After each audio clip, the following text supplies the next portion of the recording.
Salam hər kəsə. Bugünkü dərs keçən dəfəki dərsin davamı olacaq və daha advanced səviyyədə olacaq. Keçən dəfə biz axırıncı dəfə managing partitionlardan danışmışdıq. Bu gün isə həmin mövzuya daha ətraflı toxunacağıq. Bu gün biz öyrənəcəyik LVM nədir, VG nədir, PV nədir, bunlardan danışacağıq. İndi isə keçək dərsə.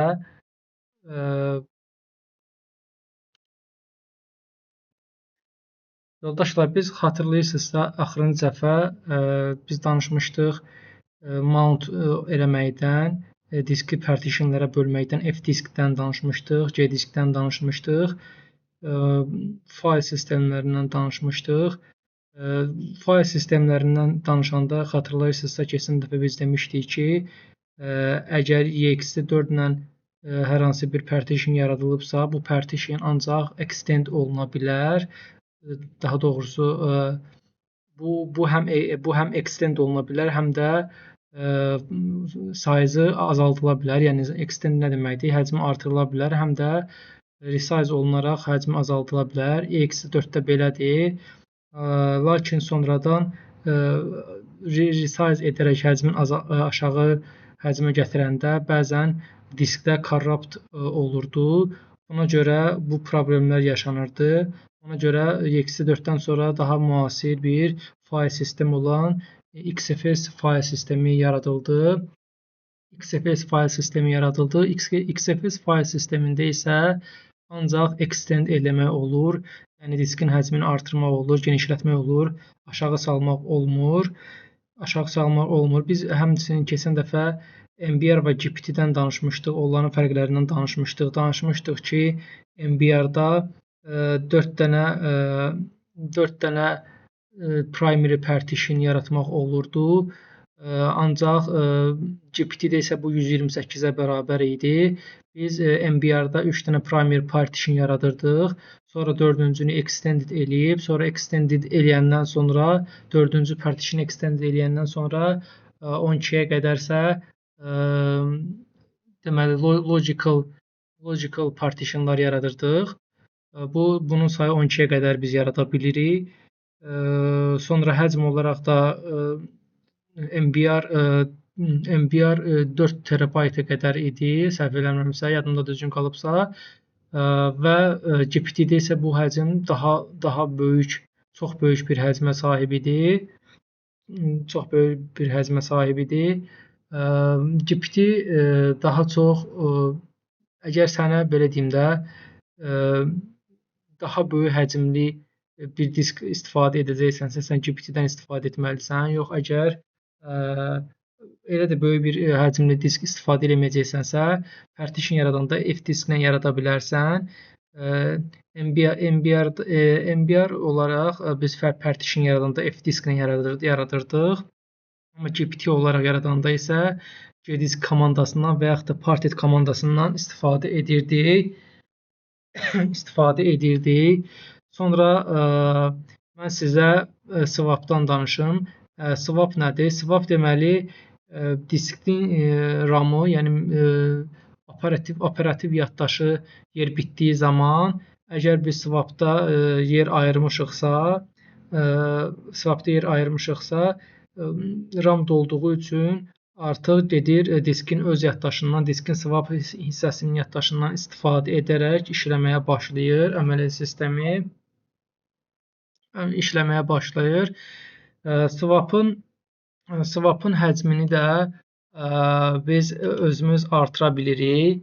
Biz default olaraq baxsaq, free-m komandası ilə baxsaq, biz görə bilirik ki, burada bizim 2047, yəni 2 GB bizim swap yaddaşımız var.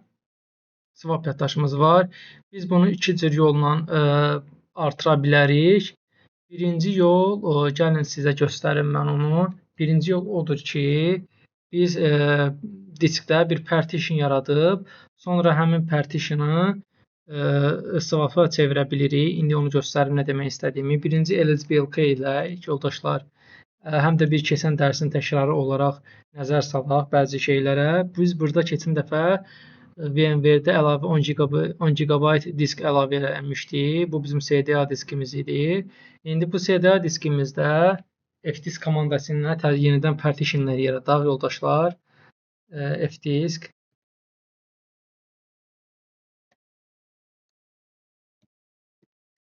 dev SDA. Ondan sonra M-i basırıq ki, bizə kömək eləsin. Əgər bilmiriksə komandaları, mən sizə göstərmək üçün göstərim. Burada hər şey ətraflı yazılıb. Bizə yeni bir partition yaratmaq lazımdır. Bunun üçün N hərfini basırıq. Birinci primary olsun. P-ni basırıq. Partition number 1 olsun. Buna verək 2 first sector 2048-dən başlasın və bunu verək 2 GB verək. Enter vuraq. Sonra P-ni vuraq ki, görək hansı yaranır. Gördüyünüz kimi 2 GB-ımız partitionimiz dev SDA1 yaranıb. Sonra bir dənə də biz yaradaq. Partition yaradaq. Yenə N-i basırıq. Yenə primary. Partition number olsun 2. Buradan başlasın və buna da 2 GB verək.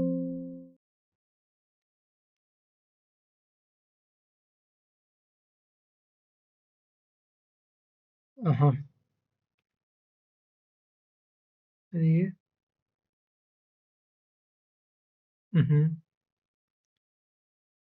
Hələ ki nə qoyaq? P eləyək. Burada da 2 GB yaranıb. Sonra bir dənə də 2 GB yaradaq yoldaşlar. Yenə primary olsun.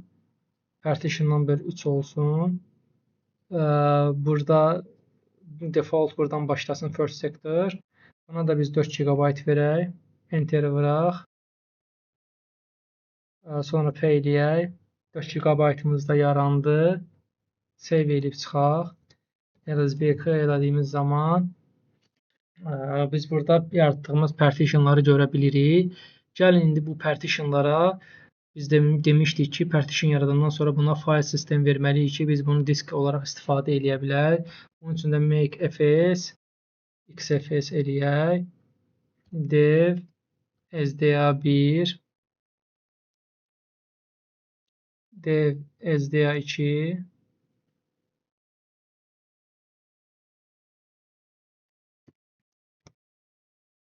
dev sda3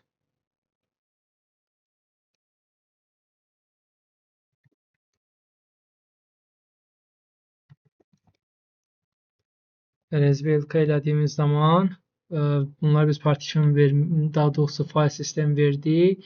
İndi isə mən sizə gəlin bir şey göstərim, ondan sonra swap'ın necə artırıldığını göstərəcəm. Biz demişdik ki, MBR-da 3 dənə biz primary yaradırıq, sonra 4-cünü yaradanda bu extend olur və 4-cünü extend yaradandan sonra logical partitionlar yaradırıq. Gəlin onu da göstərim yenə. Fdisk yazırıq. Fdisk dev sda n yazırıq. Görürsünüz yoldaşlar, burada select default yəni extended deyir. Biz n-i basırıq. First sector buradan başlasın. Last sectordan axırıncı qutarsın ki, çünki qalan biz hamısını sonra extend eləyəndən sonra logical partition yaradacaq. Enter basırıq və 2 GB extendimiz extend üçün 2 GB yarandı.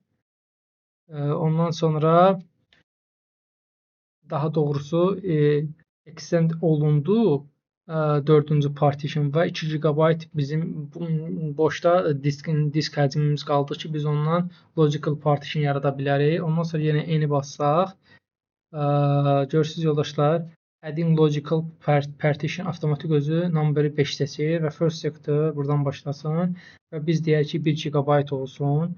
Bizim 2 GB yerimiz qalmışdı. Deyək ki 11 GB olsun. Plus enteri bastığımız zaman bunu nol basaq və P-ni bassaq görərik ki 1 GB yarandı. 2 GB bizim extendimizdir yoldaşlar. Və save eləyirik. LSVLK. Burada görürsünüz yoldaşlar, Biz orada bayaqları 4-cü partition 2 GB idi, amma burada 1K göstərir. Bu o deməkdir ki, extenddə onun 1K extend partition olaraq 1K dəyər, yəni 1 kilobit dəyərində həcm istifadə eləyir. Bu isə bizim yaratdığımız logical partitiondır, 1 GB həcmdə olan. İndi biz swapın necə artırılmağını göstərəcəyik yoldaşlar. Biz swapı artırmaq üçün birinci bu yaratdığımız 5-ci partitionın file tipini swap eləməliyik. Onun üçün isə yəni yenidən göstərim. fdisk dev SDA eləyirik. M-ə basırıq ki, bizə kömək eləsin. Əgər bilmiriksə, burada görürsünüz yoldaşlar, change a partition type. T-ni basırıq.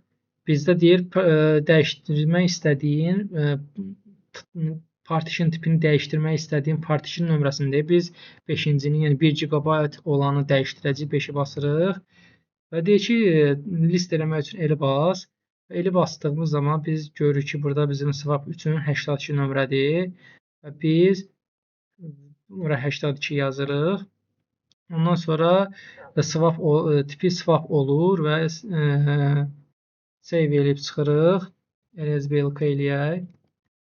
Ondan sonra biz bu partitionın tipini swap elədik. Ondan sonra yoldaşlar make swap komandası var. Make swap dev SDA 5 yazırıq və bu komandanı yazdıqdan sonra bizə bir UID verir. Bu UID-nin də nə olduğunu deyəcəm. Gəlin bunu kopyalayaq. Mən sizə onu da nə olduğunu izah eləyəcəm.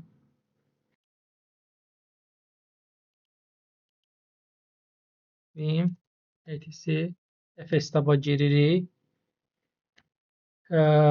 Keçən dərs mən demişdim ki, keçən dəfə göstərdiyim mount eləmək növü o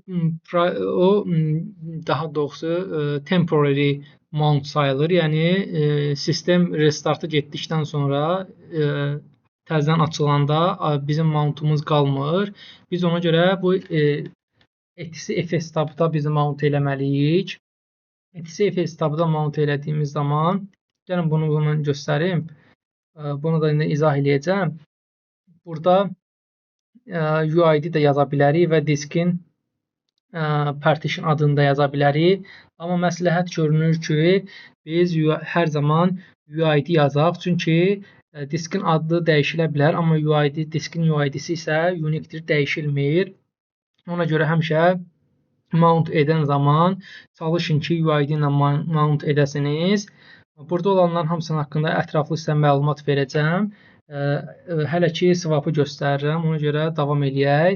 Bu swap yaratdığımız swapın UID-sidir. Partition swap yaratmışdıq, onun UID-sidir və onu fstab-da mount eləyirik ki, bu qalıcı olsun. Çünki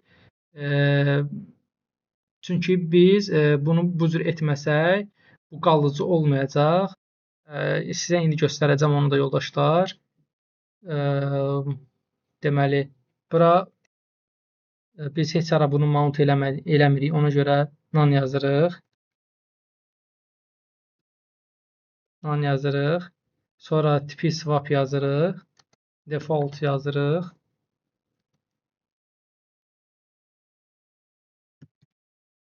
Default. Bunların hər birinin olduğunu danışacağım yoldaşlar.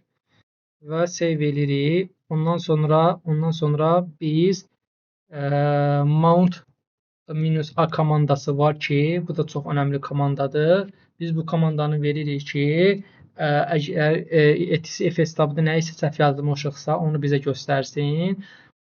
Bu komandanı işlətməyə əliniz öyrəşsin. Çox vacib komandadır. Mütləq bu komandanı etc fstab-da nə isə mount etdikdən sonra verin.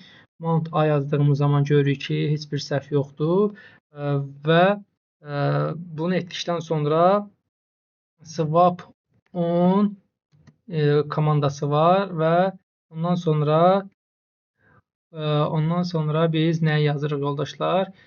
Bu dev SDA swap on -a yazırıq ki, bizim bu etc fstabda yazdığımız swap getsin sistemə düşsün və swap 10 minus I etdiyimiz zaman isə free minus m etsək, görərik ki, burada 2047 idi, artıq olub 3071. Gəlin sizə swapı necə yığışdırmaq olur, onu da göstərim. Əvvəlcə swap 10, sadə swap 10 komandası var. Bunu yazdığımız zaman bizdə olan swapları göstərir. Görürsünüz, bir DM1 partitionu var 2 GB, bir də bizim yaratdığımız 1 GB-lıq 1024 MB-lıq partitionumuz var.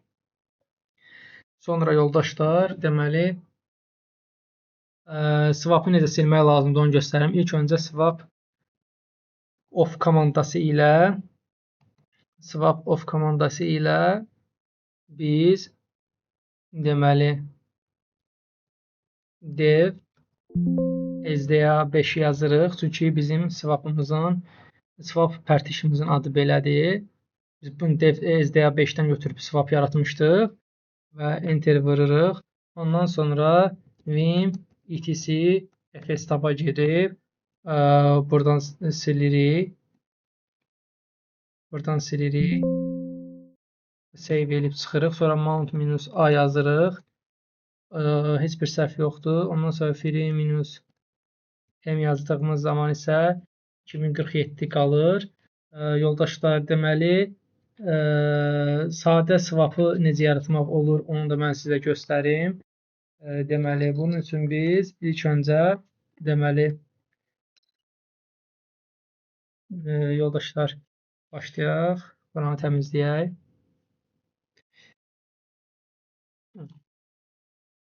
Biz dediyim kimi etc fstabla da swap yarada bilirik, etc fstab olmadan da swap yarada bilirik. Sadəcə fərq o idi ki, etc fstabda yaratdığımız zaman sistem reboot'a getdikdən sonra da bizim swapımız qalırdı. Amma indi göstərdiyim şəkildə eləsək, bizim swapımız restartdan sonra qalmayacaq.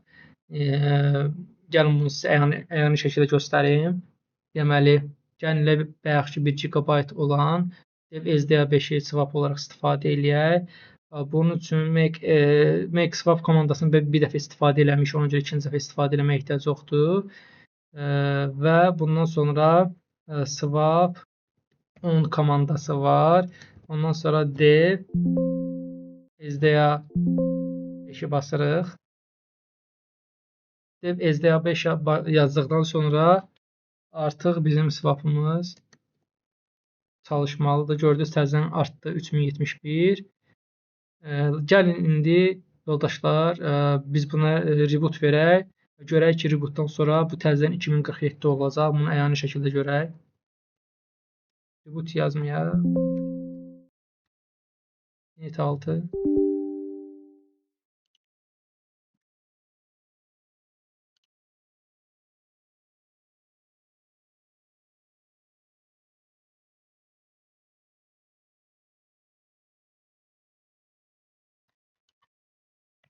Enter'e basaq.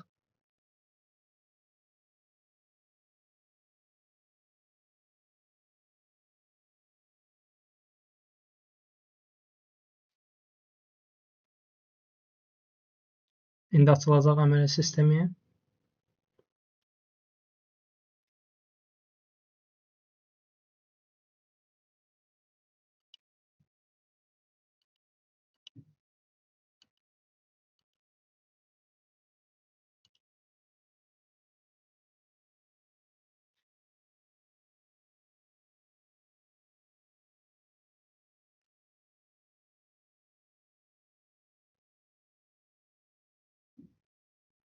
Aha.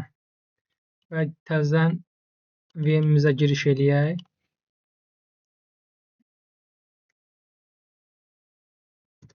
Və free minus m eləsək, görərik ki, 2047 qalıb. Lakin biz bayaq elədiyimiz kimi təzədən swap eləsək, vim. Bu arada yoldaşlar, UID ilə partitionların UID-sini görmək üçün blkit komandası var. BLK ID komandası var. Bunu bastığımız zaman partitionların UID-lərini göstərir. Götürüb kopyalayırıq. etc fstab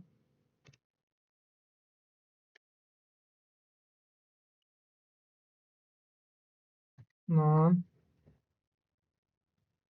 swap default save edirik. Mount -a komandasını veririk. Hər şey düzgündür. Sonra swap hələ bunu eləməmişdən qabaq baxdıq. -m eləsə görürük ki, hələ də 2047-dir. Amma və lakin bu komandanı verdikdən sonra görəcəyik ki, bizim bu 2047 artıb. 3071 olub və bu elədiyimiz swap isə fs sabit elədiyimiz isə bu daimi olur. Gəlin sistemə təzədən reboot verək.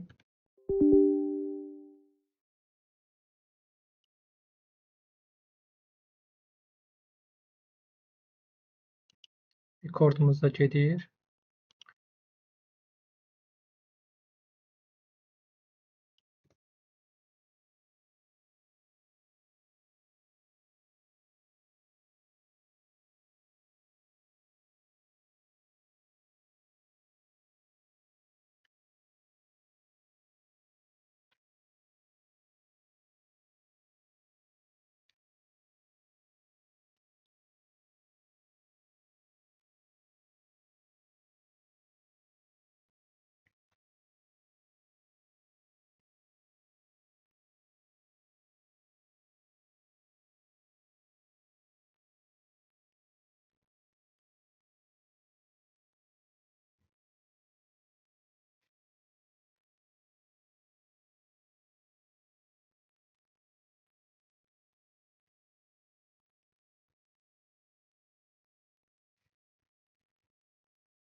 Əməliyyat sistemimiz açıldı. Giriş eləyək. Daha doğrusu virtual maşınımız.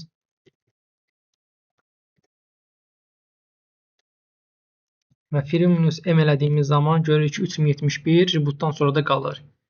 Amma və lakin yoldaşlar, bizə hal-hazırda əlavə swap artırma ehtiyac yoxdur. 2 GB bəsdir. Onun üçün biz bunu yığışdıraq. Swap of dev SDA5 sonra vim etc fstab oradan da silək. Buradan da sildikdən sonra mount -a komandasını heç vaxt unutmuruq. Sonra free-a eləyirik. Free-m eləyirik. Və görürük ki, təzən 2047-də qayıtdı. Yoldaşlar və gəlin indi bu SDA5-i biz təzədən XFS-ə qaytaraq. Make fs XFS dev SDA5 override eləyək, çünki axırıncı swap eləmişdik. Və bu da XFS oldu. Bu da XFS oldu. Mən sizə mount'u göstərim. Keçən dəfə göstərmişdim, amma indi mən sizə mount'u daha ətraflı göstərim.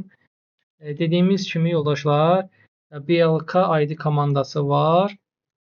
BLK ID ilə biz yaratdığımız partitionların UID-lərini görürük. UID-ni görmək üçün biz partition yaradandan sonra mütləq ona file sistem yazmalıyıq ki, biz bu UID-ni görək. Əgər file sistem yazmasaq, partition yaradandan sonra biz bu UID-ləri görməyəcəyik. İndi gəlin yoldaşlar, bir dənə folder yaradaq. Görək nə folder var. Bunu silək. Onu da göstərəcəm. Bu arada yaxşı ki, bunu gördüm. Yoldaşlar, bir də swap'ı diskdən deyil, yəni əlavə bir diskdən deyil, virtual maşın əməliyyat sisteminin öz diskindən də biz istifadə edərək yarada bilərik. Gəlin onu da mən sizə göstərim.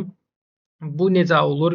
Misal üçün, elə bir gün olur ki, sizin swapınız, sizin RAM-ınız dolur və swapınızda da e, hətta swapınız da dolur və swapınızda yer qalmır. Təzədən swapın həcmini artırmaq lazım olur.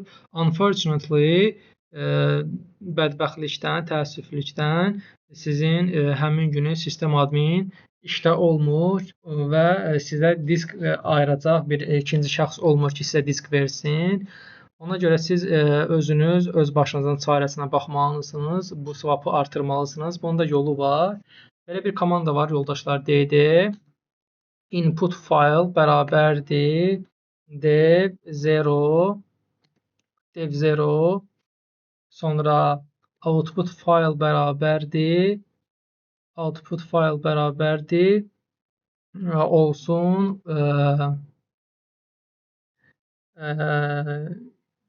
yeni olsun mənim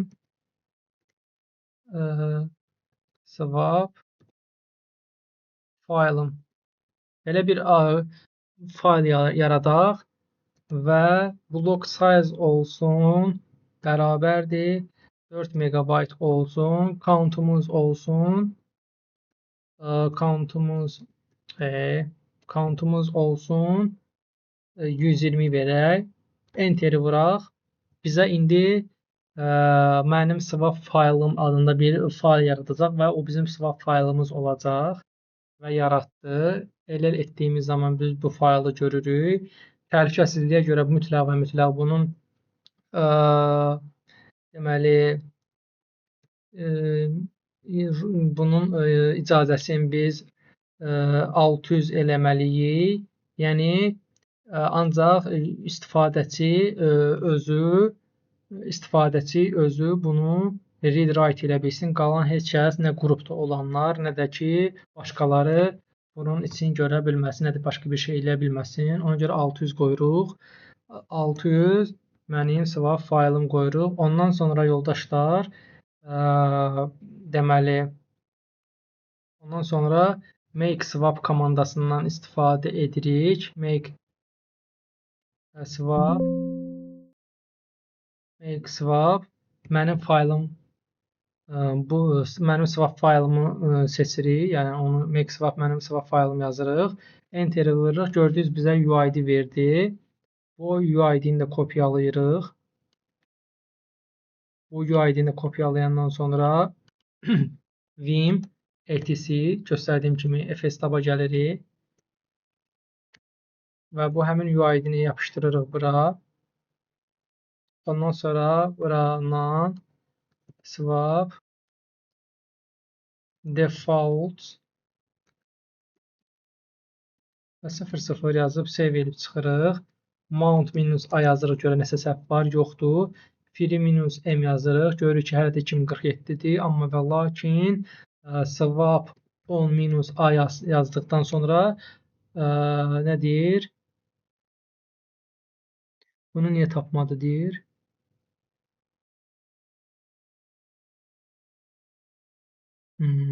Gəlin bir də bunu eləyək.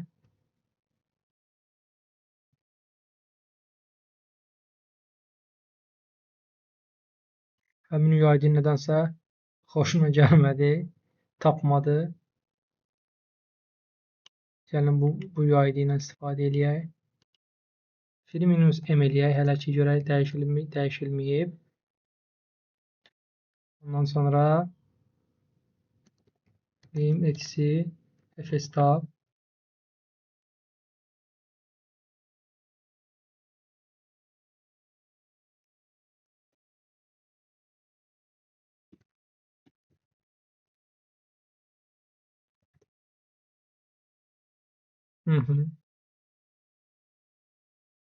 mount minus a yazırıq. Free minus m yazaq. Hələ dəyişilməyib. Swap 10 minus a. Niyə?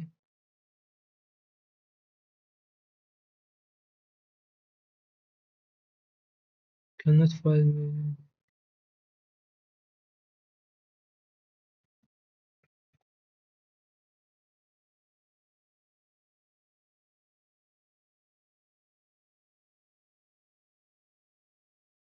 İşləməlidir əslində, niyə işləmir?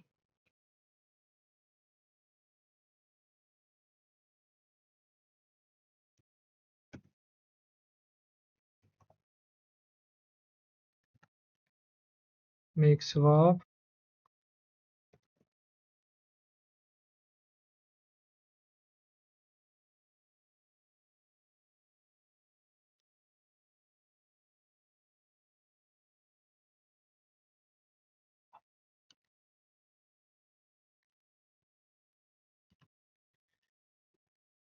Əslində belə problem çıxmamalı idi.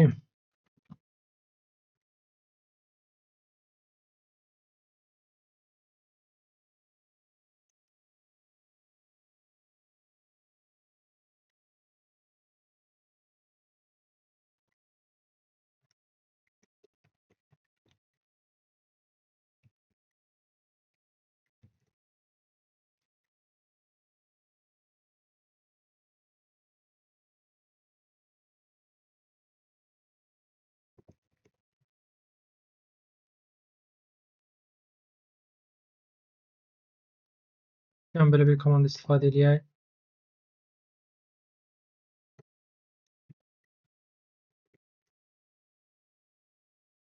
Hə, görürsüz? Mənə verdiyi başqa ID-dir, UID-dir. Amma burada eləndə görür ki, swapın UID-si budur. Yəni gəlin bunu dəyişək bu ilə. Böyük ehtimal bundan sonra işləməlidir.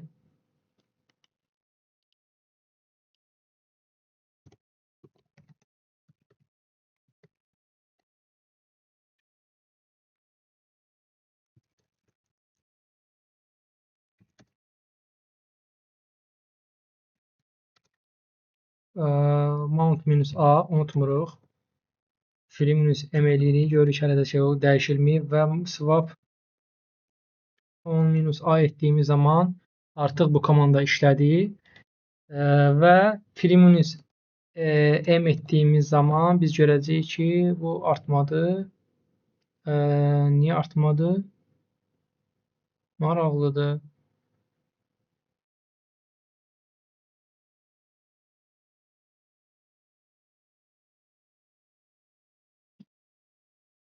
Artmalı idi əslində. Gəlin belə eləyək. Hər şey başdan eləyək.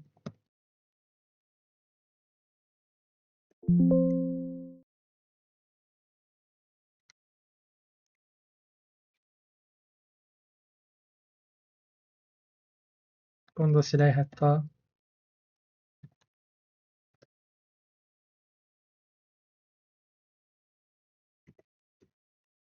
Realkey eləyək.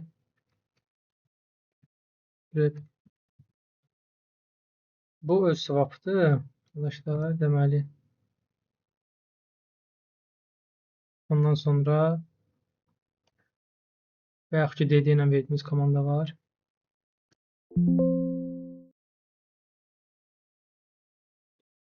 Yaratdıq onu mənim swap faylımı. Ondan sonra make swap komandası ilə mənim swap faylım yaratdıq. Change modundan 600 edirik. Bu UID-ni götürürük.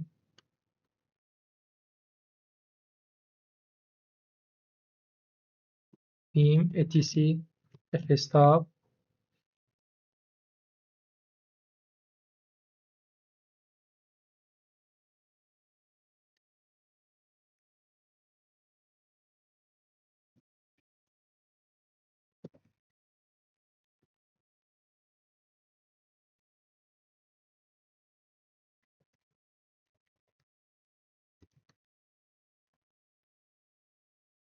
Mount minus A komandası, sonra swap on minus A komandası. Yenə eyni şeydir. Bu əslində belə olmamalıdır.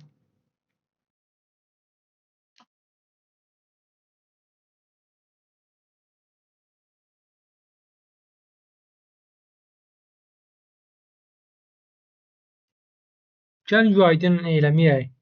Görək. Bu UID ilə eləməliyik də biz məcbur. Maraqlıdır. Bu əslində işləməlidir bu komanda. Mənim swap insecure permission 644 fix. Biz bunu dəyişdik axı. Bir dəqiqə yoldaşlar.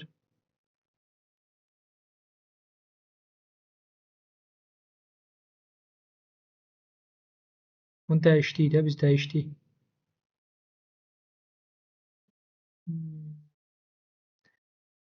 Bildim söhbət nədir yoldaşlar.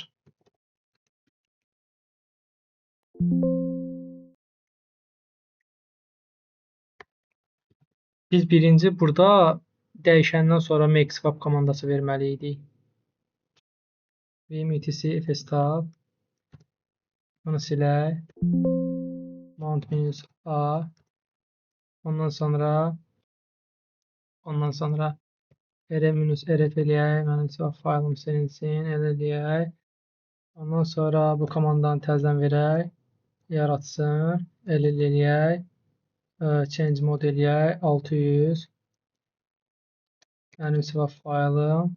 Eləsə görürük ki, dəyişildi. Ondan sonra make swap komandası var. Mənim swap faylım bizə bir UID verir. İndi də işləməsə daha heç bir sözüm yoxdur.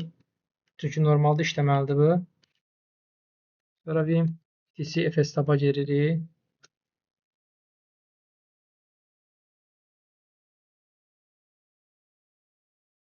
Sonra non yazırıq. Swap yazırıq. Default yazırıq.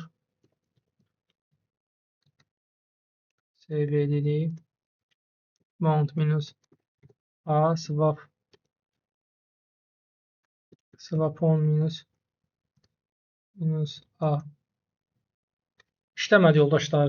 Bilmirəm, amma əslində işləməli idi. Yəni qayda bu cürdür. Bu cür eləyirsən işləməlidir. Sadəcə niyə işləmədi? O mənə hələ də maraqlıdır. Çünki bunun başqa yolu yoxdur. Təkcə yolu budur. Bu cürdür. Bu cürdə işləməlidir. Niyə bu UID-ni tapa bilmir, hələ də anlamıram. Bu UID-ni özü verib burada mənə. O UID-lə mən mount eləmişəm. Tapa bilmir. Çox maraqlıdır. Bu UID-ni özü verib mənə. This swap on cannot find the device for UID.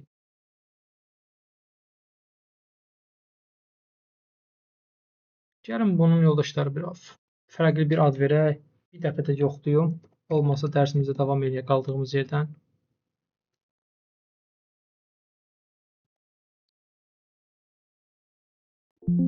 Bəlkə verdiyimiz ad onun xoşuna gəlmir.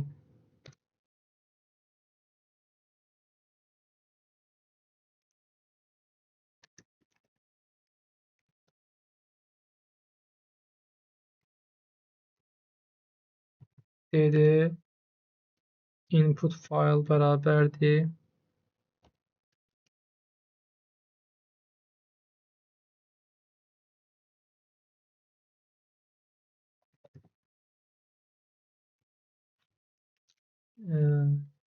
Devzor verməyək. Eyni şeydir əslində. Verək random verək. Dedi if random olsun. Sonra output file bərabərdir. Olsun my swap. My swap olsun. My swap olsun. Sonra block size olsun. 4 MB verək bayaq kimi. Count da olsun bayaq kimi olsun. 120. Burada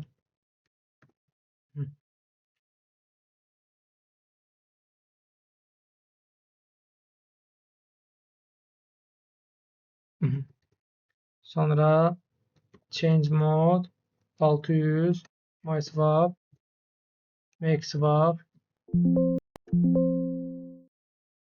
my swap bu UID-ni götürürük.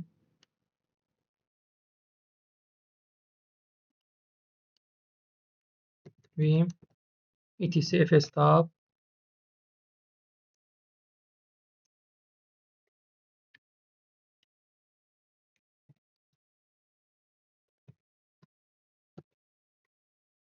default Mount minus A, hər şey düzdür. Və swap on minus A yazsaq. İşləmədi yoldaşlar, bilmirəm niyə. Nəysə. Amma işləməlidir. Yəni qaydası budur. Swap 10 minus A elədiyimiz zaman bunun həcmi artmalıdır. Yəni 1 GB artmalı idi. Amma işləmədi, bilmirəm niyə. Bunu da mən sizə söz verirəm. Niyə belə olduğunu tapıb mən sizə gələn dəstə deyəcəm. Biz mountdan danışırdıq yoldaşlar. Deməli, mountu mən sizə göstərim. Adi sadə bir mount eləyək. Bunu silək. MySwap-ı silək. Bir folder yaradaq. Olsun Linux folderi və SBLK eləyək. Biz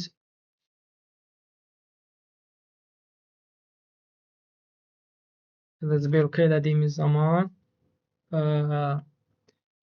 ondan sonra biz hansı diski verək? Misal üçün elə birinci bu SDA1-ə mount eləyək.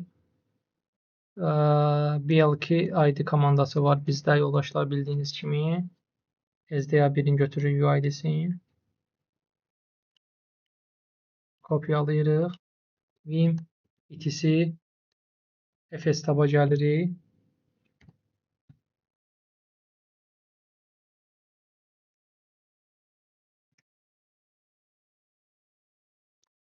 Bu swap-ı silək buradan.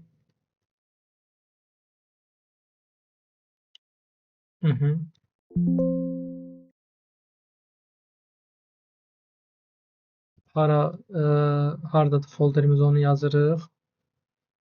Pəsini yazırıq bura. Linux vermişdik folderin adına. XFS fayl sistemi. Yoldaşlar, deməli birinci bu deməli FS-tabın içində birinci bu hissəyə ya diskin adını veririk, ya da ki UID veririk. Dediyimiz kimi UID vermək daha məsləhətlidir. Çünki diskin adı dəyişilə bilər, amma UID dəyişilmir. UID uniquedir. Ona biz fayl sistem verdikdən sonra o ad həmişə qalır eyni. İkinci burada mount pəsimizi yazırıq. Swapda none yazırıq. Çünki swapda heç ara mount olunmur. Ona görə none yazırıq. Amma başqa nə isə mount eləyəndə pəsini yazırıq. Biz bura Linux folderimizin pəsini yazdıq. Burada növbəti üçüncü sırada duran fayl sistemidir. Bizdə XFS olduğu üçün XFS yazırıq. Dördüncü burada duran yerdə yoldaşlar default hissəsidir. Bu default hissəsi yoldaşlar, biz bura əgər default yazmasaq, biz bura RO yazsaq, bu o deməkdir ki, read onlydir. Yəni bizim bu folderimizdə mount eləsək belə biz ancaq o folderi görə biləcəyik, içində dəyişə bilməyəcəyik, ancaq oxuya biləcəyik. Əgər netdev yazsaq, bu netdev nə zaman istifadə olunur mount prosesində? NFS ilə Samba ilə nəyisə share eləyəndə biz bura mütləq netdev yazmalıyıq ki, o birinci mount eləməmişdən qabaq getsin şəbəkəni yoxlasın. Çünki bizim sistemimiz birinci şəbəkəni yoxlamalıdır ki, ondan sonra getsin mount eləsin və ayağa qalxsın. Əgər biz bura netdev yazmasaq, NFS ilə Samba ilə nəyisə share elədiyimiz zaman o gedib birinci şəbəkəni yoxlamayacaq, birinci əməl sistemi özü qalxmağa çalışacaq və başlayacaq mount eləməyə. Görəcək ki, şəbəkə yoxdur və mount eləyə bilməyəcək və single user moda düşəcək. Ona görə biz bura NFS ilə Samba ilə share eləyəndə netdev yazmalıyıq. Amma default yazdığımız zaman isə bu read write permissionu verir həmin folder üzərində. Yəni biz həmin folder üzərində həm oxuya bilirik, həm də o folderin içində nələrsə dəyişə bilirik. Və hətta gəlin sizə ənənəvi şəkildə göstərim. RO yazsam bura və 0 və 1 və 0. Bu sıfırlar nədir? Birinci sıfır odur ki, yoldaşlar, birinci sıfır odur ki, deməli mənim su için yoldaşlar.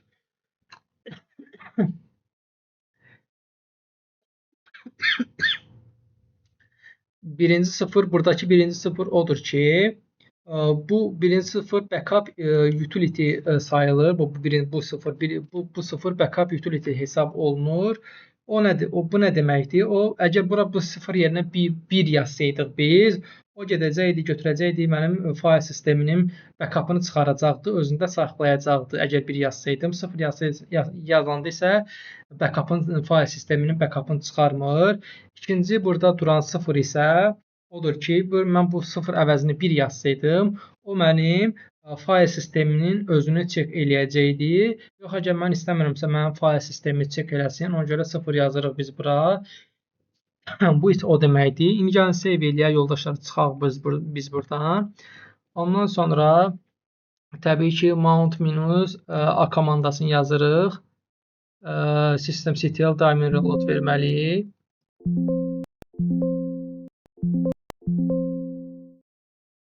Mount minus a. Aha, keçdi.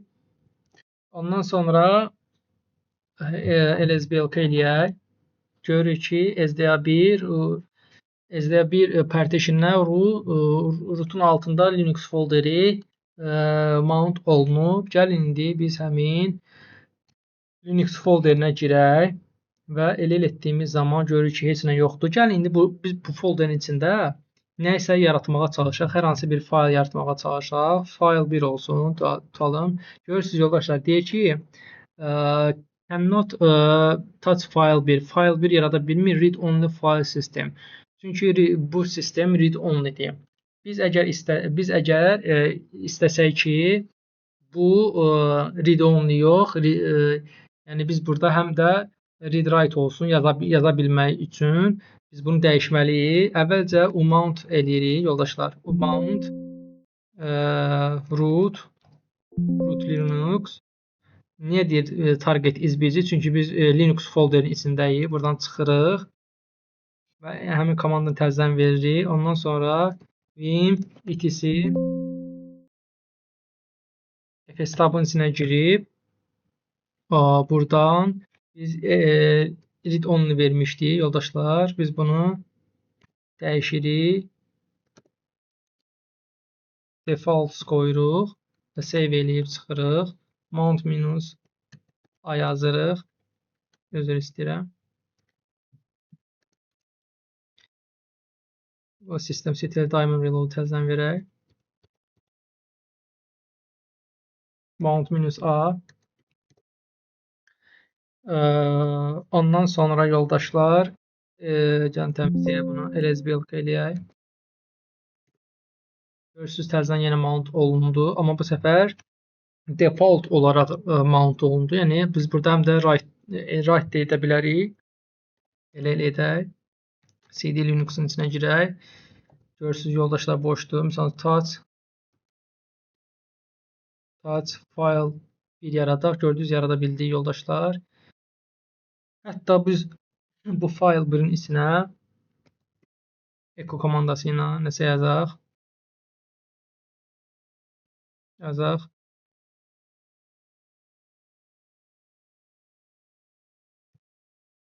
This file is readable. Writable daha doğrusu.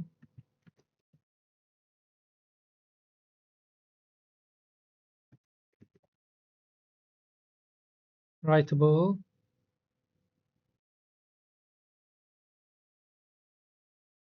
Və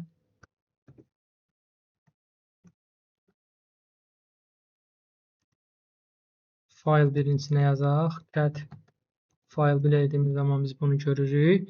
İndi mən bunu nəyə görə yazıram? Yoldaşlar göstərəcəm. CD eləyək. Buradan çıxaq. Hal-hazırda yoldaşlar bu mount olunub və bunun içində həmin o faylımız var. File 1 faylımız var. Onun da içində this file is writable yazılıb. Biz əgər istəsək, gəlin belə bir şey eləyək, göstərəm sizə. Biz bunu umount eləyək. Umountdan çıxaraq. Mountdan çıxardıq. Mountdan çıxarandan sonra gəlin biz bu Linux folderinin içinə girək. Və girsək görürük ki, yoldaşlar, bizim bayaqları yaratdığımız fayl 1 faylımız yoxdur. Bu nə deməkdir?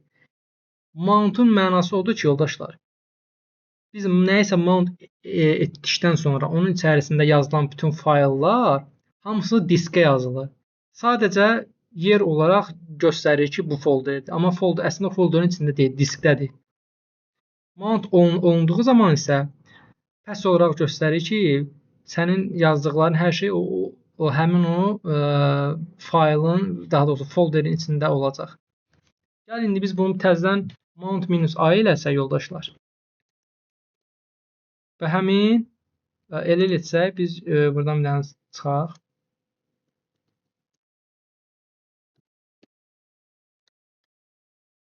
CD Linux.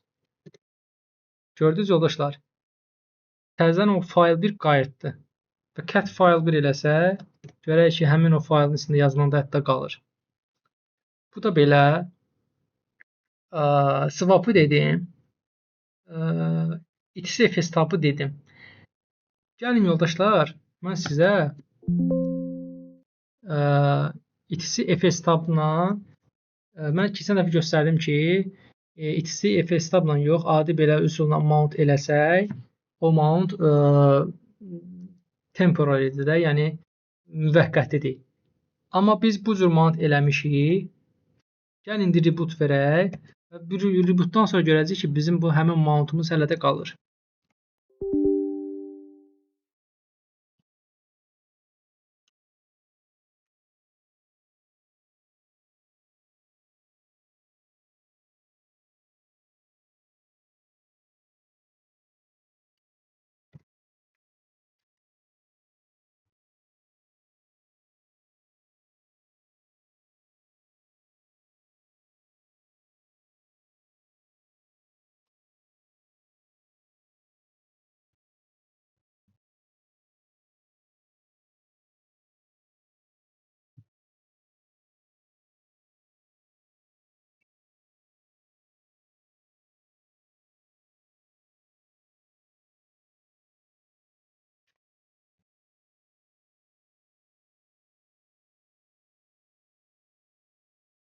Əməliyyat sistemi, daha doğrusu VM-imiz açılmaq üzrədir.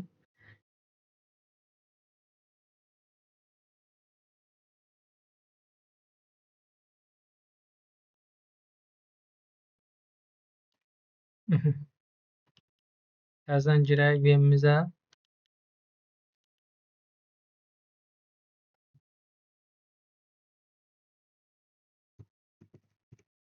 Və eligibility elədiyimiz zaman görürük ki, bizim mountumuz qalır. Gəl indi bu mountu yığışdıraq. Çünki mən sizə başqa şey izah eləyəcəm. Başqa mövzunu izah eləyəcəm. Bu mount komandası ilə də yəni unmount eləyirsən, mountdan çıxarırsan.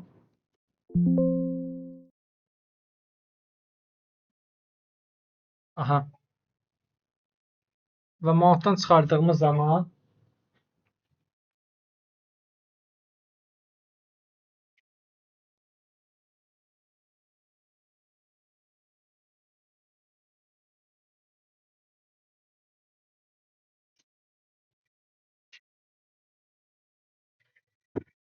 deməli yoldaşlar, mountdan çıxardığımız zaman biz fstabdan da silək.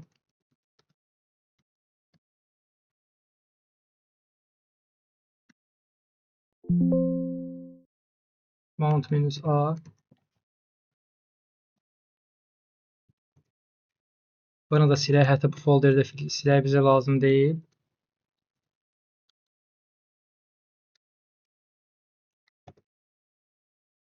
İndi yoldaşlar, mən sizə nə izah edeyim?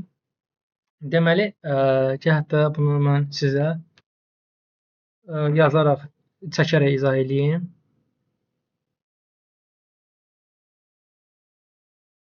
Yazaraq da olur, fərq eləmir.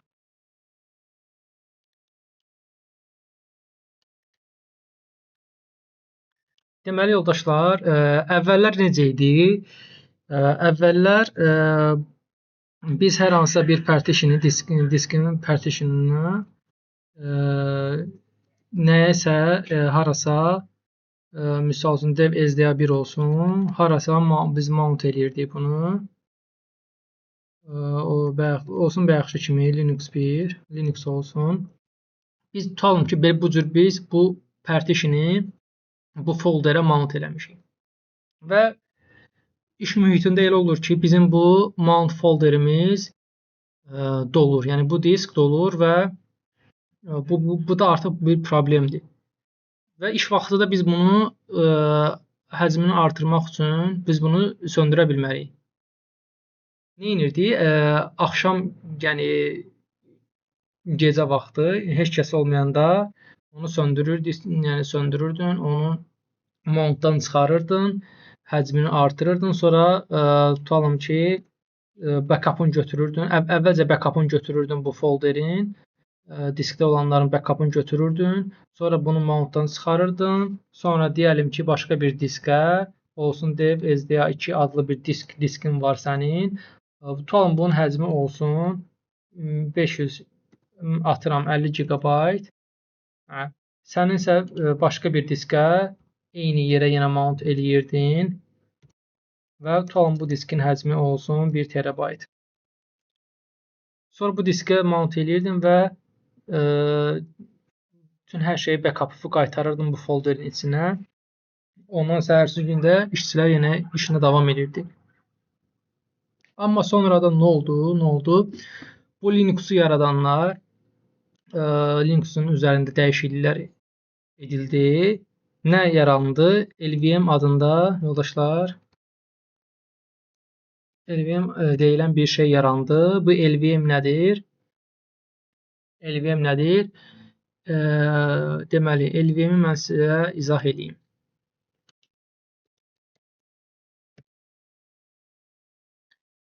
Bunu böyüdək. Deməli, əvvəl bizim disklərimiz olurdu. Disklərimiz olurdu çoxlu.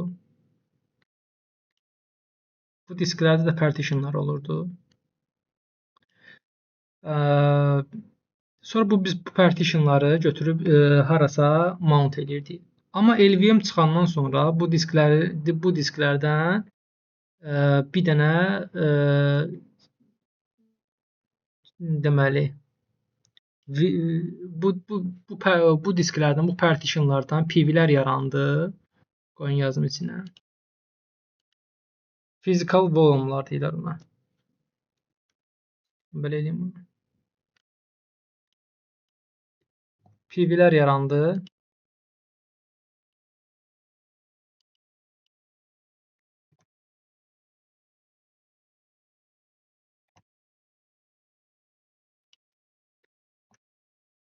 Yəni physical volume'lar.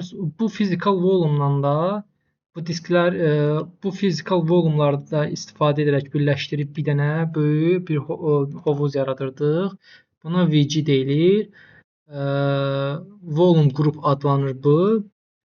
Buna bu nəyə görə hovuz deyirik, pool deyirik? Çünki bunun həcmi çox olur, daha böyük olur. Çünki buradakı disklərin partitionlarının həcminin cəmindən bir dənə volume qrup əmələ gəlirdi və sonra bu volume qruplardan da çoxlu LVM-lər yaradırdı, logical volume'lar yaranırdı. Bunun üstünlüyü nədir? Deyəlim ki, bizim sonra bu LV-ləri də birinə yazsam bəs eləyir əslində. LV. Hamısı LV-də yoldaşlar. Yəni burada hamısını yazmıram, belə yazıram. Bunlar LV-də hamısı. 1, 2, 3, 4, 5, 6. Tam 6 dənə LV-miz var. Sonra bu LV-lərdən də yoldaşlar, bu LV-ləri də sonra biz deməli file sistem yazıb, həmin o file sistemi də harası biz mount eləyirik. Yəni bu LVM yaranma səbəbi odur. Çünki belə deyim, əgər bizim bu logical volume'umuzda yaratdığımız VG-dən yaratdığımız logical volume'umuzda dolarsa, həcmi dolarsa, bizim bu hovuzdan götürüb bu logical volume'a veririk. Tutalım bunun həcmi 2 GB-dir, atıram. Bunun da həcmi 5 TB-dir.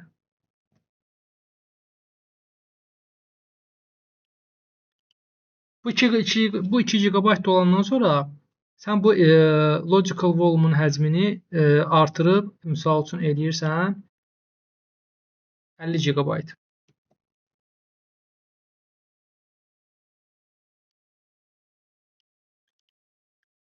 İşdir birdən. Əgər bu VG-nin də əgər həcmi nə vaxtsa da olsa 5 TB olsa, onda biz bura əlavə bir dənə də disk qoşub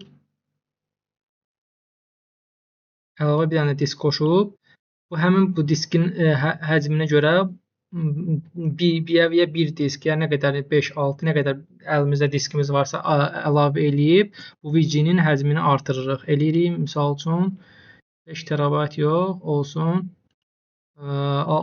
7 TB.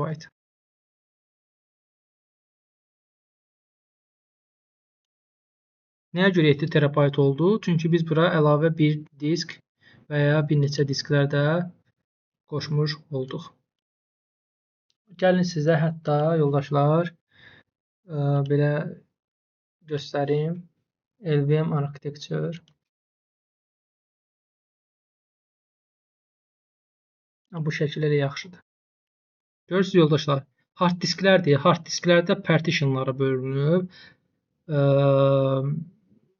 Həmin o partitionlardan physical volume'lar əmələ gəlib, gətiririk. Sonra həmin physical volume'ları birləşdirib bir dənə volume gişə, bir dənə volume qrup yaradırıq. Sonra o volume qruplardan da çoxlu logical volume'lar, elvlər yaradıb, sonra ona file sistem yazıb harasa mount edirik. Gəlin sizə bunu göstərim. LSBLK ilə yoldaşlar. LSBLK elədiyimiz zaman bizim burada partitionlarımız var. Biz indi bu partitionlardan birinci PV yaratmalıyıq. Deyəlim ki, birinci SDA1-dən biz bir dənə PV yaradaq. PV create komandası var yoldaşlar. PV create yazırıq. PV create dev SDA1. Yes eləyirik. Sonra yaratdığımız PV-ləri görmək üçün, PV və yaxud da PV-ləri görmək üçün PVS komandası var. PVS-i verdiyimiz zaman biz görürük ki, bizim yaratdığımız SDA1 PV-miz burada var. Ondan sonra biz əgər istəsək bir dənə də PV yarada bilərik. Yenə PV create. Hətta mən sizə nə göstərim? Gəlin bunu göstərim deyəcəm. PV create dev SDA2. Dev SDA2 yazıram. Yes eləyirəm. Sonra yenə PVC elədiyimiz zaman dev SDA2-ni də görürəm burada. İndi bizim PV-lərimiz var. İndi biz bu PV-dən yoldaşlar. Bu PV-lərdən biz volume qrup yaratmalıyıq. Onu da VG create komandası var. VG create yazırıq. VG create komandası yazırıq və bu VG-yə bir dənə ad veririk. Olsun VG Linux. Ondan sonra bu VG-yə hansı PV-mizi əlavə etmək istəyiriksə, biz onu yazırıq yoldaşlar. Deyəlim ki, SDA1-i əlavə etmək istəyirik. Və bizim artıq VG-miz yarandı. VG-ləri də görmək üçün VGS komandası var və görürük ki, bizim 2 GB həcmdə VG-miz var. Biz əgər istəyiriksə, bu VG-yə əlavə bir dənə də PV əlavə eləyək. Onun üçün də VG extend komandası var. VG extend dev deməli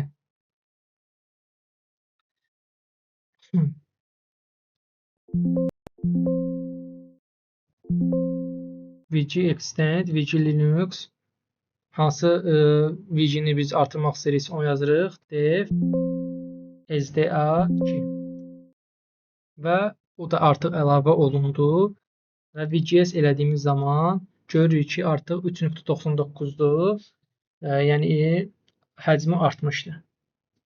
İndi yoldaşlar bir dənə bir şey deyim. Biz bayaq göstərdik ki, əgər biz VG-nin həcmini artırmaq istəsək, biz PV-ni VG-yə əlavə edirik.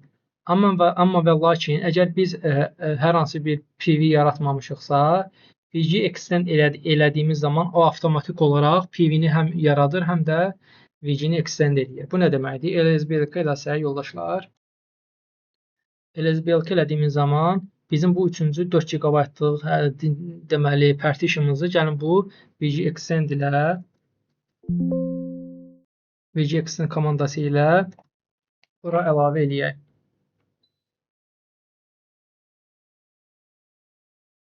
Deməli VG extend VG Linux dev SDA3 yes eləyirik yoldaşlara, baxın. Görürsünüz yoldaşlar. Həm PV yaratdı, physical warm yaratdı. Sonra da onu VG Linux-a əlavə elədi. Və VGS elədiyimiz zaman görürük ki, artıq həcmi 7.99-dur. 7.99-dur. Və biz belə bir şey komanda var. VG display komandası var yoldaşlar. VG display, VG Linux yazsaq və bu həmin o bizim volume qrupumuz, yəni adı VG Linux olan volume qrup haqqında məlumat verir. Göstərir ki, metadata areası 3-dür. Sequence number sıra nömrəsi 3-dür. Deməli current PV sayı 3-dür. Aktiv olan PV sayı 3-dür. VG sayı bu qədərdir. Bu yoldaşlar, bu PY sayı var yoldaşlar. Bu physical extended sayı adlanır. Bu 4 megabitdir. Bu nə qədər kiçik olsa default olaraq bir o qədər yaxşıdır. Bu nədir yoldaşlar? Sizin deyəlim ki, belə deyim, 50 megabit həcmdə bir diskiniz var və siz physical extended 40 eləmişsiniz. 40 bir dənə komanda, yəni VG-ni yaradanda onun physical extended sayını deyəlim ki, eləmişsiniz 40 megabit. Amma sizin həmin bu diskdə də 6 megabit və yaxud da 8 megabit faylınız var. Disk necə işləyir normalda? Əgər bu 4 megabit olsaydı, 4 megabitlik sektorlara bölünəcəkdi. Yəni, əgər sizin 6 megabit həcmdə bir faylınız və yaxud da 7 megabit həcmdə bir faylınız varsa, o birinci o faylın 4 megabit hissələrə böləcəkdi. Birinci 4 megabit hissəsinə, sonra 3 megabit hissəsində ikinci 4 megabit deyə qoyacaqdı və elə o cür oxuyacaqdı. Amma və lakin siz əgər bunun həcmini böyük versəz, 40 megabit versəz, o sənin 6 və yaxud da 7 megabit həcmdə faylınız olmağına baxmayaraq o gedəcəkdi 40 megabitlik bir ərazini, əriəni oxuyacaqdı, sektoru oxuyacaqdı. Bu da gec işləyəcəkdi. Yəni əməliyyat sisteminin daha gec işləməsinə səbəb olacaqdı. Ona görə bunun daha kiçik 4 megabit olmağı daha məqsədə uyğundur. Total physical extended 2045-dir. Bu o deməkdir ki, 2045 ədəd 4 megabit var. Bu isə o deməkdir. İndi yoldaşlar, biz PV-miz var. PV-lərimiz var. PVS eləsə görərik 3 dənə PV-miz var. Sonra VG-lərimiz var. Daha doğrusu VG-miz var. Volume qrupumuz var. VG Linux adında. Biz indi bu yaratdığımız bu VG Linux-da deyəlim ki, bu bizim VG Linux-umuzdur.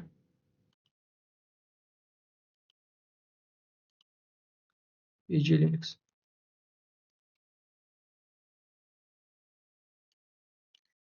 Biz indi bu VG Linux-dan çoxlu elvilər yaratmalıyıq. Gəlin yaradaq. Bir dənəsini yaradaq. Bunu da yaratmaq üçün yoldaşlar lv create komandası var. Lv create ad veririk elvimizə, olsun lv Linux. Sonra yoldaşlar Buna biz size veririk. Yoldaşlar, bu size-ı balaca ellə də vermək olar, böyük ellə də vermək olar. Əgər balaca ellə versə, balaca el tutalım 25 yazsaq və yaxud da 20 yazsaq, bu isə o deməkdir ki, tutalım 20 yazsaq biz bura, bu o deməkdir ki, 20 dənə 4 megabitlik biz LV yaradırıq. O da 80 megabitli bir fayl eləyir. Ya biz bunu belə təyin edə bilərik, ya da ki, konkret böyük el hərfi yazıb 80 mu yazsaq megabayt və nədən yaratsın? VG Linux'dan yaratsın. Enter'ı vururıq və bizim logical volume'umuz LV Linux adında logical volume'umuz LV'miz yaranmış olur. Bunu da görmək üçün LVS komandası deyilən bir komanda var. Komandanı verəndə görürük ki, 80 megabayt adında bir 80 megabayt həcmində bizim faylımız var. Daha doğrusu LV'miz var və sonra biz bu LV-yə yoldaşlar file sistem yazmalıyıq. Bunun üçün də make fs xfs dev vg linux lv linux yazırıq və həmin bu yaratdığımız lv linuxa, yəni lv-mizə file sistem veririk. File sistem verdikdən sonra yoldaşlar bizim bu lv-miz burada artıq görsənir. Ondan sonra biz bu lv-mizi harasa mount eləyə bilirik. Görə bizdə hansı folder var? Gəlin bir dənə folder yazayıq da olsun lv adında. LVM adında bir folderimiz olsun. İndi biz bu LVM folderini biz mount eləyə, daha doğrusu bu LV Linux'umuzu LVM folderinə mount eləyək.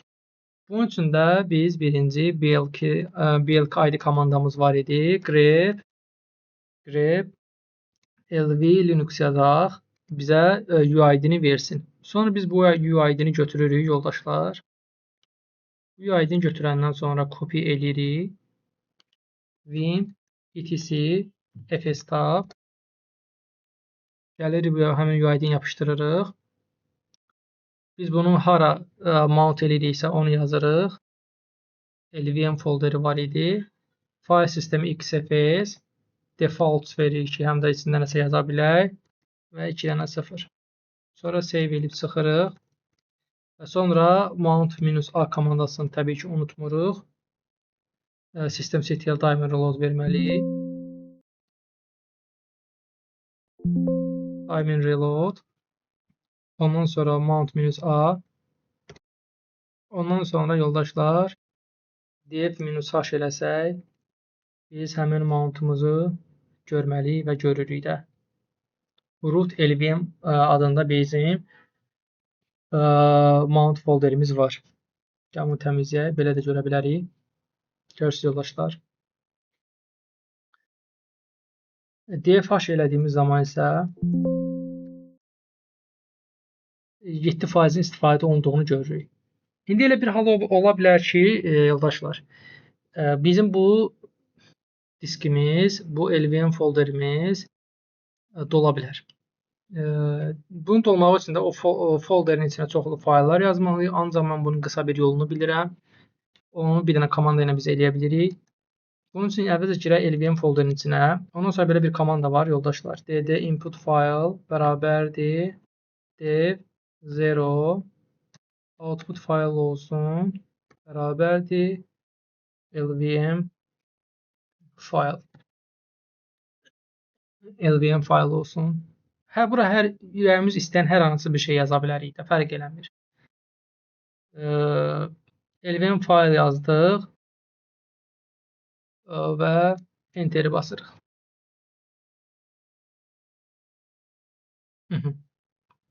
Və təzən DFH elədiyimiz zaman görürük ki, 100%-dir bizim həmin LVM folderimiz doldu. İndi biz bu problemi aradan qaldırmaq üçün LV extend deyilən bir komanda var və yaxud da LV resize komandası var. Həmin komanda ilə bu problemi aradan qaldıra bilərik. LV extend ilə biz sadəcə həmin o logical volumumuzu, LV-mizi artıra bilirik. Adı üstündə extend. Amma LV resize komandası ilə isə biz həm artıra, həm azalda bilirik. Təbii ki, azaltmaq üçün mütləq və mütləq həmin LV-mizin fayl sistemi EXT 4 olmalıdır ki, biz onu azalda bilək. XFS olanda isə ancaq artıra bilirik. İndi isə bizdə XFS olduğu üçün artıra bilirik. Bunun üçün də LV extend komandası var, yoldaşlar. LV extend komandası var.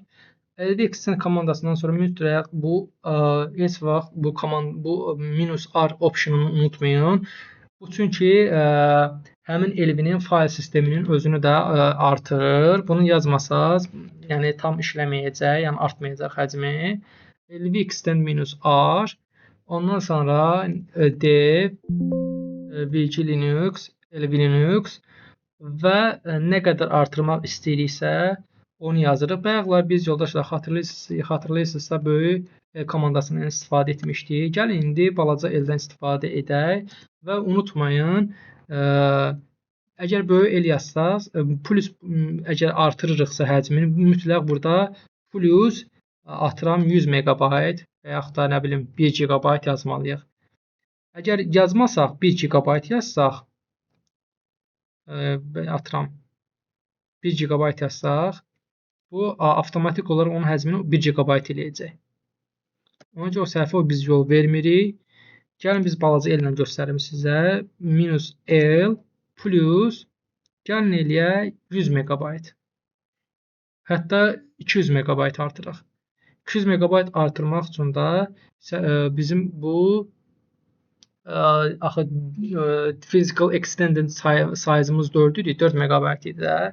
Biz ona görə yoldaşlar bu kompüter zaitqə taxın.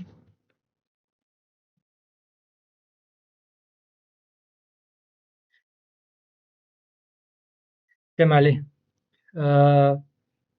100 olması üçün 25 dənə deməli 25 dənə 4'ümüz olmalıdır. Amma 200 olması üçünsə biz 50 dənə 50 olmalıdır. Yəni 50 dənə 4 megabayt eləyir 200 megabayt. Yəni 200 megabayt həcmdə biz sayını artıracağıq.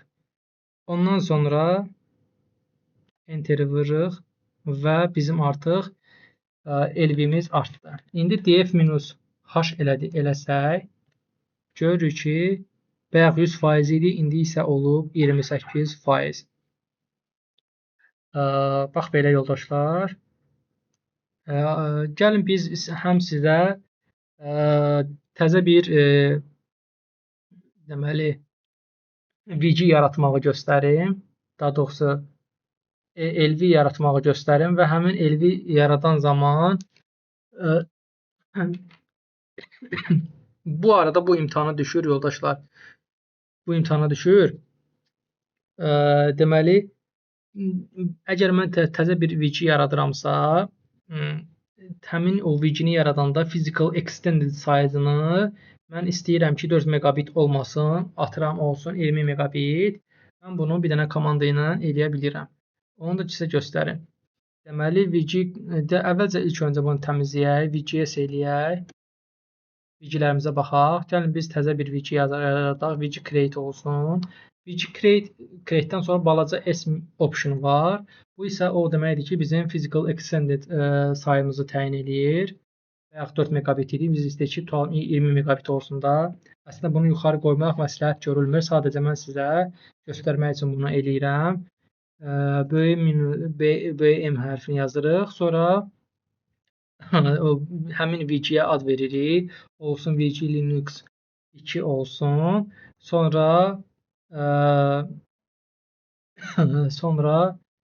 nədən yaradırıqsa onu yazırıq. Gəlin olsun, təzə VG-miz olsun, yaransın, dev SDA 5-dən olsun. Yes eləyirik. SDA 5-də bizim 1 GB həcmində yerimiz var idi. Görürsünüz, həm physical volume yaratdı, həm də VG-ni yaratdı. Bayaq mən sizə göstərmişdim. VG yaratmamışdan öncə PV yaradırdıq. Amma əslində biz görürük ki, bunun əslində heç ehtiyac yoxdur. Biz VG yaradan zaman avtomatik o gedir özü PV-ni yaradır. Ona görə PV yaratmağa ehtiyac yoxdur. Sadəcə mən sizə PV-ni necə yaratmaq olur, onu və PV-lərə necə baxmaq olur, onu göstərmişdim. İndi mən VGS eləsəm, burada mənim ikinci volume qrupumu, VG-mi görürəm və görürəm ki, adı VG Linux 2-dir və həcmi 1 GB-dır. Və mən indi buna VG Display komandası ilə baxsam, VG Linux 2 yazsam, görürəm ki, mənim bu physical extended size-ım 20-dir. Yuxarıda çünki mən bunu 20 MB olaraq təyin etmişdim. Bu da belə. Mən sizə başqa nə göstərim, yoldaşlar? Sonra belə bir şey ola bilər ki, onu da göstərim. LV yaratdığımız zaman biz başqa cür formada da yarada bilərik. Məsəl üçün belə bir komanda LV yaradaq, LV create -n LV-yə ad veririk. Olsun LV Linux 2 adında LV-miz olsun və balaca L optionundan yenə istifadə edirik. Yəni bu cürdə formada yazmaq olur. 50% yazırıq. 50% free yazırıq və VG Linux yazırıq. Linux. Bu o deməkdir ki, yoldaşlar, mənim adı VG Linux olan volume qrupumdan, çünki 2 dənə daxı burada VG Linux 2 də var. Mən istəyirəm ki, adı VG Linux olan volume qrupumun boş sahəsinin, boş həcminin 50%-dən mənə yeni bir LV yaratsın və Enter-i bassam, yeni bir LV-miz yarandı. LVS yazsaq, görərik ki, LV Linux 2-miz də yarandı və həcmi də 3.86-dır. Bu da belə. Bu da belə. Başqa nə qaldı, yoldaşlar? Mən sizə demədim. Bəli. Deməli, mən sizə şeyi demədim, yoldaşlar. Bu etc fstab faylı var idi, hansı ki bizdə. Biz etc fstab faylında yazılan hər bir şeyə çox böyük önəm diqqət yetirməliyik, çünki çox önəmlidir. Orada edilən kiçik bir səhv bizim əməliyyat sistemimizin qalxmamağına səbəb ola bilər. Əgər biz orada hər hansı bir səhv eləsək və sistem restarta getsə, etc fstabda nəsə səhv yazılıbsa, bizim əməliyyat sistemimiz qalxmayacaq. Gəlin mən sizə onu göstərim. Vim etc fstab. Deyək ki, yoldaşlar, gəlin burada belə bir səhvəyə yol verək. UUID-dən onun birini silək, save eləyək, mount A eləmədən, minus A eləmədən biz bunu reboot eləyək. Təbii ki, mount A eləsək, biz bunu görəcəyik. Mount A komandasının önəmi buradadır. Mount A eləyirik, göstərir ki, burada səhvlik var. Does not exist, bu UID yoxdur deyir.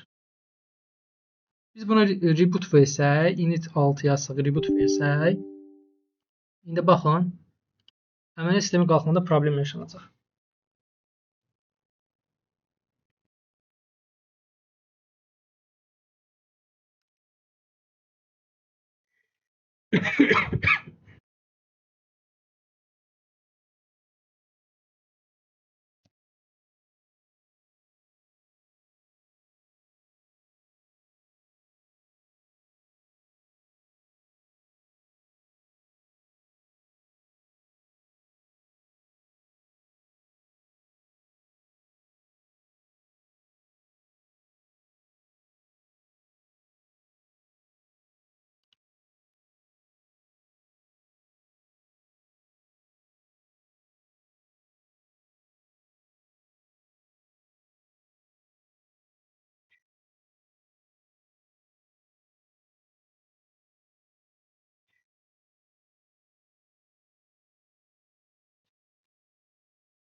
Görürsünüz yoldaşlar.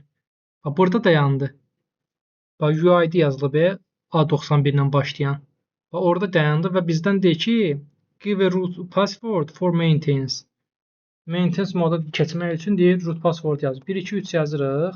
Ondan sonra biz vim etc fs taba girib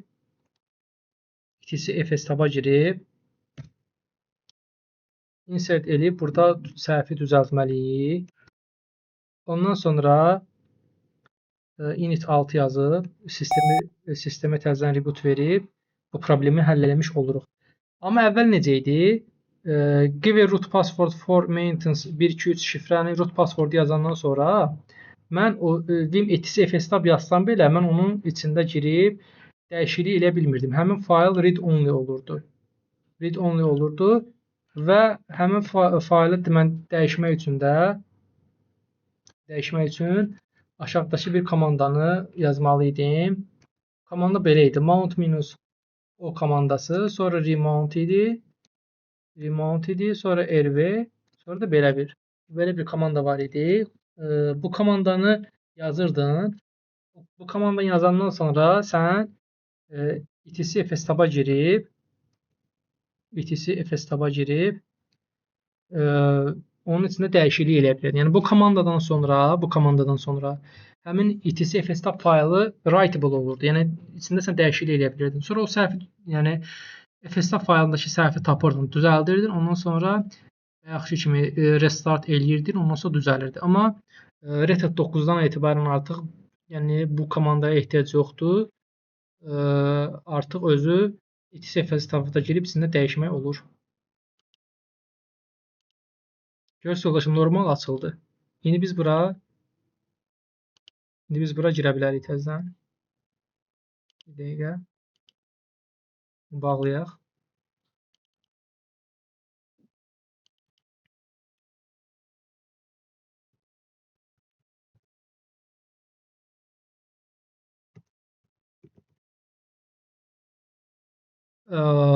Deməli yoldaşlar, bugünkü dərsimiz bu qədər. Düşünürəm ki, faydalı dərs oldu həmişəki kimi. Mən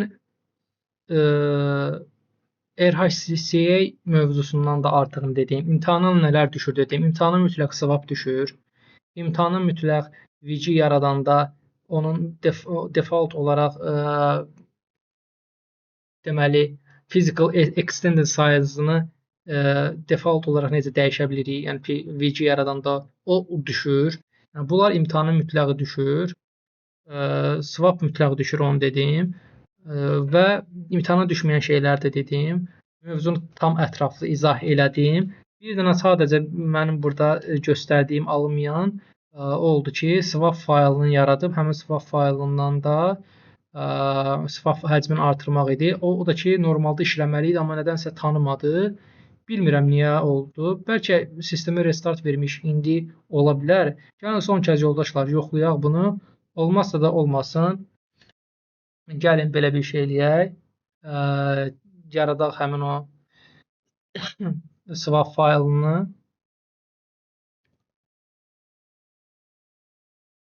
dd komandasını yaradırdıq. Input fayl bərabərdir dev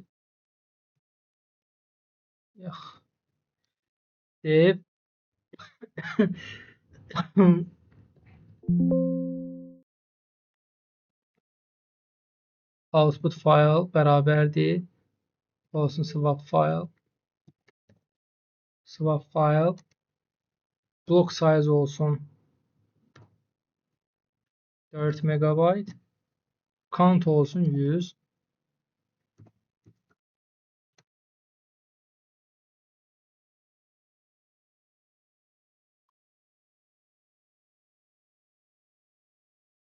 Son kəz göstərirəm. Olmazsa, əgər bu bilməyən, artıq yəni bilmirəm nəyə görə olmur. Yəni yolu budur. İndi sadə göstərirəm. Elə eləsəm, o swap faylımı görürəm. Sonra bunun təhlükəsizliyə görə mən bunu 600 eləyirəm icazəsini. Ondan sonra make gəlin əvvəlcə free minus m eləyə görək ki, hələ bu da bu 2047-də qalıb. Ondan sonra make swap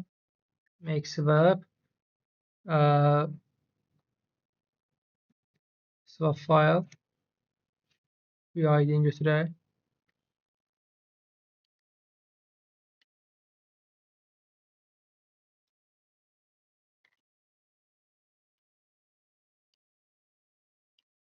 UID-ni götürdük. Ondan sonra vim etc FSTab-a giririk.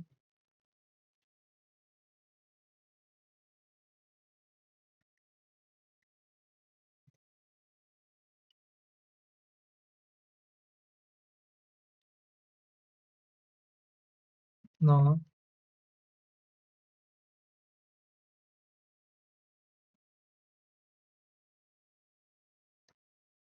Swap.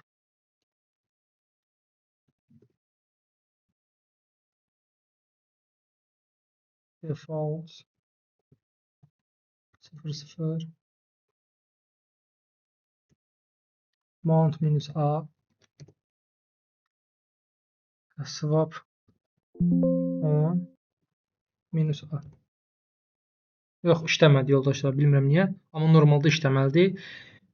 Bunu mən gələn dərs sizə niyə işləyib işləmədiyini mən deyəcəm, amma normalda işləməli idi. Mən bunu əvvəllər yoxlamışdım, işləyirdi, amma indi nəsə işləmədi. Belə yoldaşlar. Bu gün mən sizə deməli FSTab-dan danışdım, swapın artırılmağından danışdım, bir partition olaraq artırılmağını göstərdim. Bir də fayl olaraq göstərdim, amma fayl olaraq işləmədi, onu da mən sizə gələn dərs göstərəcəm. Sonra PV-dən, physical volume'lardan, wiki-dən, volume qruplardan, LVM-lərdən, logical volume'lardan danışdım. Onları necə artırmaq olur, onları göstərdim.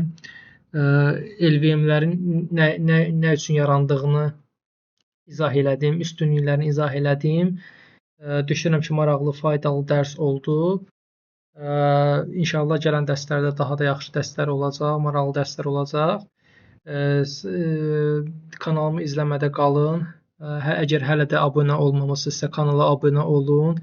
IT-yə marağı olanlar üçün Linux öyrənmə başlayan dostlarınızla da share edib paylaşa bilərsiniz.